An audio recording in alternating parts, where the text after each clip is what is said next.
시작해요. 네, 이번 발표 주제는 기독교와 전쟁이고,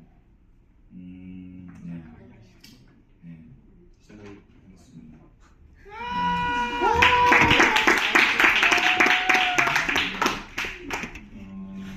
첫 번째로는 전쟁의 개념, 하나님의 전쟁과 사람의 전쟁을 살펴보겠습니다. 우선 전쟁이란 자신의 적대 대상을 토벌하는 행위입니다. 즉 자신과 반대되는 세력을 없애는 거죠. 그래서 선 그 자체이신 하나님께서는 전쟁을 악과 싸우기 위한 수단으로 사용했습니다. 또한 하나님께서 시키신 모든 전쟁은 하나님의 의를 이루기 위한 수단이었습니다. 또 많은 하나님의 사람들이 하나님께서 명령하실 때 악과의 전쟁을 선포했고 악의 세력과 싸워서 승리를 쟁취했습니다. 히브리서 11장 33절 34절에서는 믿음의 선진들에게 이렇게 말을 합니다. 이들은 믿음으로 나라들을 정복하고 의를 행하며 약속을 받으며 사자의 입을 막으며 불의 세력을 피하며 칼날을 피하며 약한 자가 되어 강하게 되고 전쟁에서 용감하게 싸우며 이방 나라들을 물리쳤으며 라고 말합니다. 하나님의 뜻을 이루기 위해 전쟁을 한 것입니다. 비록 전쟁하면 별로 좋지 않은 이미지가 떠오르기도 합니다. 피 튀기는 잔인한 싸움 등등이 그렇습니다. 그러나 하나님의 사람들은 어떻게 전쟁했는지 라라가 와서 설명해 주겠습니다.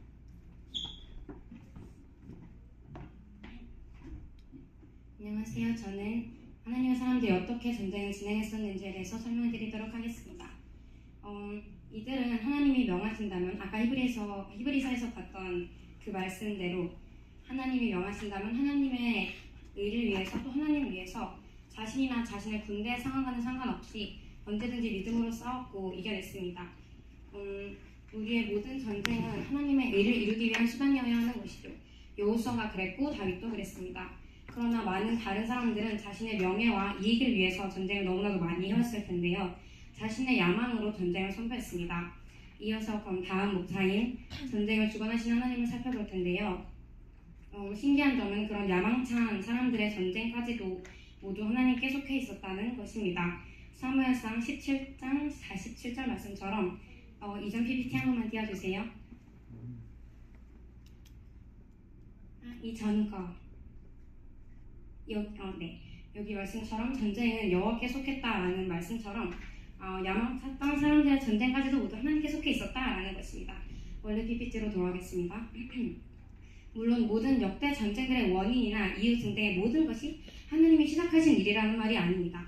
자유의지와 악으로 시작됐던 전쟁이라 할지라도 그 전쟁의 주권자, 즉 관할하시는 분은 하나님이셨다는 건데요. 몇 가지 사례를 준비해봤습니다. 예를 들어 나폴레옹과 같은 인물들은 자신의 권력 강화와 영토 확장 등을 위해 전쟁을 일으켰고 그로 인해 많은 이들의 희생과 고통이 따랐습니다. 분명 기쁨만 있지 않은 슬픈 역사이기도 합니다. 그러나 그 전쟁 이후 하나님은 그조차도 주권 가운데 사용하셔서 유럽의 식민권과 국가주의, 근대법 체계를 퍼지게 하셨고 교황 중심의 중세 질서에서 민족국가 중심의 근대 사회로 넘어가는 전환점을 마련하셨습니다. 물론 여기서 그렇다고 해서 아까 말했듯이 모든 전쟁의 시작이 하나님의 일하심이었다고는 볼 수 없기 때문에 그 전쟁의 발발인 자유의지가 굉장히 중요한 포인트인데 하나님은 사람들에게 자유의지를 주셨기 때문에 이 전 PPT 계속 띄워주시면 됩니다. 인간은 자신의 선택으로 선과 악을 구별하고 그 선택에 따라서 하나님의 뜻을 이루거나 악한 길로 갈 수 있는 가능성을 본인에게 달려 있습니다. 이처럼 많은 사람이 전쟁을 일으킨 것은 그의 자유의지에 따른 선택이었고 그 선택이 개인을 위한 전쟁을 초래했지만 하나님은 그 전쟁을 통해 결국 하나님의 주권 안에서 선한 목적을 이루시는 방법을 사용하신 것입니다. 인간의 악한 의도에서 시작된 일이었다고 해도 하나님은 그것을 통해 역사의 방향을 바꾸고 새로운 질서를 준비하시고 자신의 선하신 뜻을 이루시는 분이었다는 것입니다. 그리고 그 과정에서 인간은 자유롭게 선택할 수 있었다는 것이고 하나님은 그 자유의지를 통해 이루시는 역사에서 자신의 뜻을 드러내시기도 합니다. 그리고 다른 예시로 홀로코스트가 있는데요. 홀로코스트가 혹시 좋다고 생각하시는 사람들이 있나요? 손 좀 한번 들어주실래요? 홀로코스트는 좋은 거다. 좋습니다. 좋습니다. 네, 좋습니다. 그렇군요라는 의미였고요. 네, 잘 알겠습니다. 홀로코스트에 대해서 함께 살펴보실 텐데요. 홀로코스트, 즉 유대인 대학살은 20세기 독일에서 유대인에 대한 증오가 극단적으로 고조되며 발생한 비극적인 사건입니다. 그 시작은 어떠한 경우에도 정당화될 수 없습니다. 무고한 생명이 희생된 이 참사는 여호와께서 미워하시는 것에 하나에 속하는 하나님께서 미워하시는 행위에 해당하는 일인데요. 그러나 이런 인간의 악행이라 할지라도 하나님께서는 때로때로 그 악까지도 사용하셔서 자신의 크신 계획을 이뤄가십니다. 홀로코스트라는 말로 표현할 수 없는 고통의 역사를 통해서 그 후에 이스라엘이 독립국으로 재건하게 되는 거에 아주 큰 영향을 미친 게 홀로코스트거든요. 그리고 전 세계적으로 인권에 대한 관심이 급증했고 국제연합, 그러니까 유엔의 창립, 인권선언 같은 것들이 이어지게 되는 등 홀로코스트 이후로 하나님의 섭리가 어쩌면 역사 속에서 어떻게 드러날 수 있었는지를 보여주는 한 예라 할 수 있습니다. 비록 이러한 끔찍한 일의 시작은 하나님이 아닌 사람의 자유의지, 미워하는 감정, 증오 등등으로 비롯된 것일 수도 있지만 어찌됐든 하나님께서는 그것을 사용하시기도 하시고 결국 자신의 약속을 이루시는, 그러니까 이스라엘 재건국을 이렇게 하시는데 도구로 삼으시기도 했던 것입니다. 모든 것은 하나님의 손안에 있기 때문입니다. 구약에서도 이와 유사한 예를 볼 수 있는데요. 하나님께서는 이스라엘의 불순종을 징계하시기 위해 바벨론이라는 나라를 사용하셨습니다. 그러나 바벨론은 그들 스스로의 교만과 악행으로 인해서 하나님의 심판을 받았습니다. 이는 하나님께서 어떤 민족이나 세력을 악의 도구로 사용하신다고 해도 그들의 죄는 그들에게서 나온 것이고 결코 면제되지 않으며 그 악에 대해서는 반드시 공의롭게 심판하신다는 사실을 보여줍니다. 그럼에도 하나님께서는 그 악을 넘어서는 계획과 섭리를 통해 결국 자신의 언약을 이루시고 또 이스라엘 민족을 일으키시고 그런 많은 역사를 해나오셨다는 것입니다. 다음으로 구약과 신약의 전쟁에 대해 알아볼 텐데요. 김주성 씨 나오셔서 설명해 주시겠습니다.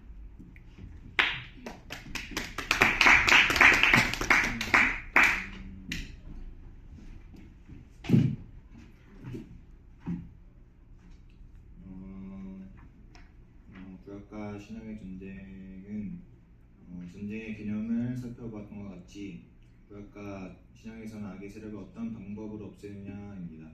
먼저 구약의 전쟁을 살펴볼 텐데요. 구약에서는 악의 세력을 없애는 방법으로 무력 전쟁을 사용했습니다. 그 악을 어떤 대상, 무리, 나라로 보고 처단하는 것이었습니다. 구약의 전쟁에서 진멸이라는 것은 중요한 특징 중 하나입니다. 하나님의 거룩함을 지키기 위한 싸움이었고 하나님은 이스라엘에게 우상 숭배와 죄악이 심각한 민족을 멸망시키라고 명령하셨습니다. 그러나 신약에서는 악을 처단하는 방식이 바뀝니다. 영적 전쟁이 된 것인데요. 예수님께서는 칼을 쓰는 자는 칼로 망한다 라고 하시며 원수를 사랑하라는 말씀까지 하십니다. 이것이 가능해진 배경이 있습니다. 구약에서는 하나님의 백성인 이스라엘이 육체적으로 약속의 땅을 차지해야 했지만 신약에서는 하나님의 나라는 너희 안에 있다는 누가복음 17장 21절 말씀처럼 모든 민족이 믿음을 통해 하나님의 나라에 들어오게 되는 많은 것이 물리적이 아닌 영적인 방식으로 바뀌었습니다. 그래서 구약에서와 달리 악을 그 사람 안에 있는 죄의 권세, 사탄의 영향력으로 보게 되어 그것과 싸우는 것이 지금 시대의 영적 전쟁인 것입니다. 에베소서 6장 12절에서 우리의 싸움은 육과 혈에 대한 것이 아니라 악한 영들과의 싸움이라고 말씀하셨듯이 또한 마태복음에서 어떻게 사람이 먼저 강한 자를 결박하지 않고 그 집에 들어와서 그 강탈할 수 있겠느냐, 먼저 강한 자를 결박한 후에야 그 집을 강탈할 수 있다라고 하신 예수님의 말씀하셨듯이 말입니다. 고린도서 10장에 나오듯 우리의 싸우는 무기는 육신에 속한 것이 아니요 오직 하나님 앞에서 변혁하여 진을 무너뜨리는 하나님의 능력입니다. 또한 이러한 방식의 이유 중 하나는 영혼을 향한 하나님의 사랑인 듯합니다. 만약 우리가 악한 사람이라는 이유로 죽여버린다면 그 영혼은 웬만해서 지옥행일 것입니다. 그렇지만 신약으로 들어와서 예수님을 통한 구원의 길이 넓어졌다고 우리가 예수님의 말씀대로 신앙하며 그 기도하는 삶을 살며 즉 영적 전쟁을 한다면 그 영혼에 대한 책임은 우리가 끝까지 지는 것입니다. 하나님이 주신 기회를 우리가 무작정 끊어버릴 수 없는 것이죠. 또한 예를 들어 짐승의 표가 활성되는 때라고 해도 비록 우리가 예수님을 따른 것에 따른 결과가 늘 좋을 수만은 없기도 하고 우리가 비참한 사람처럼 보일지도 모릅니다. 그러나 고린도후서 6장에서 우리는 속이는 자 같으나 참되다, 무명한 자 같으나 유명한 자다, 죽은 자 같으나 우리가 살아있다, 징계를 받은 자 같으나 죽임을 당하지 아니한다, 근심하는 자 같으나 항상 기뻐한다, 가난한 자 같으나 많은 사람을 부유하게 한다, 아무것도 없는 자 같으나 모든 것을 가진 자다 라는 말씀처럼 세상의 시각에서는 예수님의 길을 따르는 사람들이 실패자처럼 보일지 몰라도 결코 주님의 눈에는 그렇지 않다는 것입니다. 모든 것을 가진 자라는 것입니다. 오히려 타협하는 순간 세상 사람들을 볼 수 없는 영적으로 중요한 모든 것을 잃게 될 것입니다. 저희의 삶에서도 마찬가지입니다. 우리의 영혼을 지키기 위해 저희를 공격하는 세력에 대해 계속해서 대적하고 죽도록 기도하며 싸울 수밖에 없는 것입니다. 또한 실제적인 모든 것도 영적으로부터 비롯된다고 하여도 과언이 아닌데요. 성경에서도 우리가 겪는 문제들이 영적 차원에서의 싸움임을 보여줍니다. 마태복음 17장 14절에서 18절에는 예수님께서 귀신 들린 소년을 고치시며 육체적인 고통이 영적인 원인으로 발생할 수 있음을 나타내며 베드로가 예수님을 항변했을 때에도 예수님은 사탄아 내 뒤로 물러가라고 하셨습니다. 그저 말 한마디라고 생각할지 모르겠지만 베드로의 입을 통해 사탄이 한 짓이었던 것이죠. 우리의 삶이 이러한 영적 전쟁에 들어 있음을 알아줘. 다음은 유빈나가 설명하겠습니다.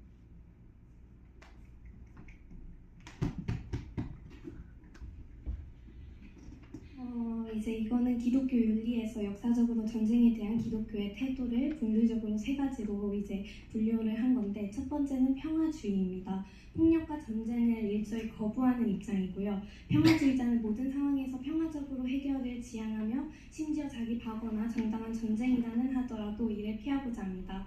그들은 예수님의 가르치신인 원수를 사랑하라 라는 그런 중심으로 어떤 갈등이나 위기 상황에서 폭력적인 대응을 하지 않아야 한다고 믿습니다. 또 두 번째, 정당 전쟁론입니다. 정당 전쟁론의 이론적으로 정당한 이유와 합당한 목적을 가지고 허용된다는 입장이고요. 전쟁은 목적은 반드시 평화를 이루기 위해 수단이어야 한다고 주장합니다. 무차별적인 폭력이 아니라 정의로운 목적을 위해 제한적으로 일어나는 전쟁이어야 한다는 입장이고요. 세 번째로 대의전쟁론인데요. 대의전쟁론은 신의 명령이나 종교적 의무로 보는 관점입니다. 이 입장에서 하나님이 정의와 진리를 위한 싸움을 선포했다고 믿으며 그 싸움을 하나님의 뜻을 이루기 위한 전쟁으로 간주합니다. 이 전쟁은 하나님의 의도 따라 이루어져야 하며 신앙의 의무로서 정당화될 수 있습니다. 그렇지만 이 세 가지 모두 인본주의나 유혹에 빠지게 될 위험이 있습니다. 인간의 이성과 자기의 욕망이 전쟁의 정당성이나 필요성을 결정하는 태도는 하나님의 뜻을 왜곡하고 하나님의 인도를 받지 못하게 만들 수 있는 것입니다. 특히 인간 주관적인 판단이나 정치적 이익을 우선시하며 하나님의 뜻을 따르는 것이 아니라 인간 중심의 사고에 빠질 수 있는 위험이 큽니다. 예를 들어서 14군 전쟁이 있습니다. 성지 회복의 명분으로 하나님의 뜻을 내세웠지만 전쟁을 이끈 국가의 자기 이익을 위해서 하나님의 뜻을 왜곡하며 인본주의적인 사고에 빠지게 되는 듯 갈수록 정치적 경제적 이득을 추구하는 전쟁으로 변질되었습니다. 네, 주성이가 나와서 설명해 줄게요.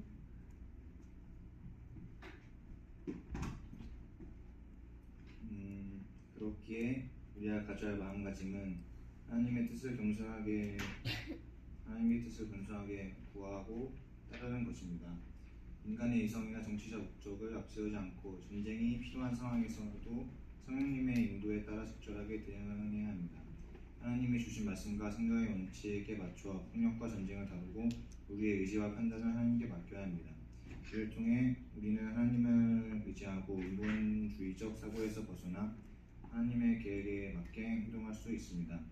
전쟁의 정당성이나 필요성을 인간의 이성에 의지하지 말고 하나님의 뜻을 기도로 구하고 신뢰하며 하나님의 계획을 따라가는 것이 참된 전쟁을 싸우는 방법입니다. 네, 이렇게 해서 전쟁에 대한 많은 것을 살펴보았는데요. 마지막으로는 전쟁 속 우리들, 즉 아군은 어떤 성품과 태도를 대해야 하는지 알아보도록 하겠습니다. 아도니아 누나가 설명해 주겠습니다.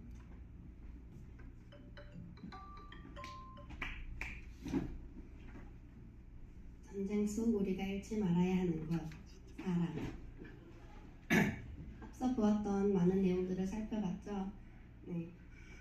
지금 볼 영상은 라이언 일반 구하기라는 1998년도에 개봉한 독일과 미국 전쟁을 다룬 영화의 한 장면입니다.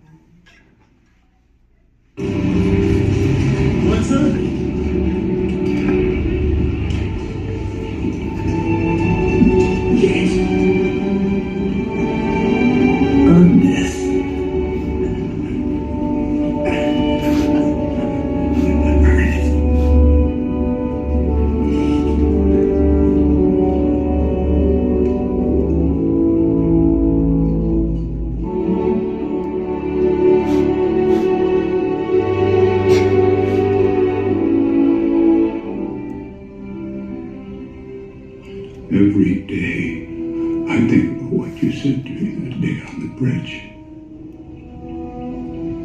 I've tried to live my life the best I could. I hope that was enough.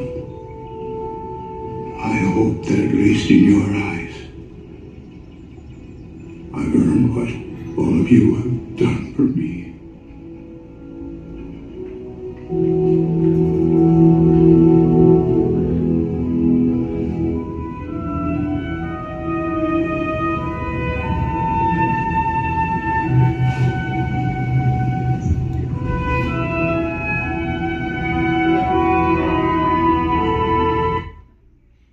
이 영화는 제2차 세계대전을 배경 속 간단한 주거리는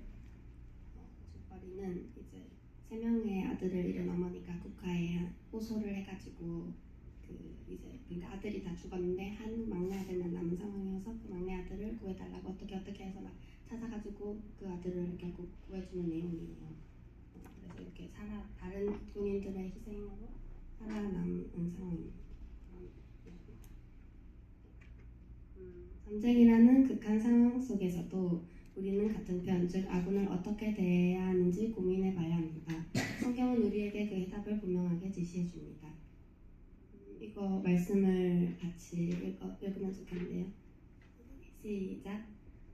사랑의 친구를 위하여 자기 목숨을 내는 보다 더 큰 사랑이 없느니 우리는 이제 증명으로 하고 오직 겸손한 마음으로 각각 작은 사람을 아껴하고 각각 다른 사람을 이루고 나의 그를 충만하게 하라. 이는 소망 사랑이 세 가지 이상의 것인데 그 중에 제일 사랑이라. 사랑은 오래 참고 운하며 시기하지 아니하며 사랑하지 아니하며 허물하지 아니하며 매임하지 아니하며 자기 의를 구하지 아니하며 손내지 아니하며 악한 생각하지 아니하며 불의를 기뻐하지 아니하며 진리와 기뻐하고 모든 것을 참으며 모든 것을 바라며 모든 것을 사랑하며. 네, 저는 최근에 의문이 있었습니다. 바로 우리가 마지막 때에 붙잡고 견딜 수 있는 길이 무엇인가, 그리고 어떻게 살아야 할까 등의 의문이었습니다. 영적 전쟁은 멀지 않은 데서부터 시작될 수도 있겠다는 생각이 들었습니다. 가정 혹은 친구 관계에서 만약 우리가 싸우고 분열된다면 영적 전쟁에서 패배한 것이 아닐까요? 혹은 가족 중에 불신자가 있다면 우리는 무엇을 해야 되는 걸까요? 고민 끝에 나름 저와 가까운 신앙 선배들에게 조심스레 물어보고 질문을 던져보았습니다. 그 해답은 바로 사랑이었습니다.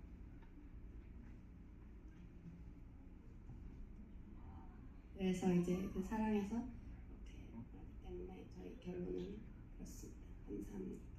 네?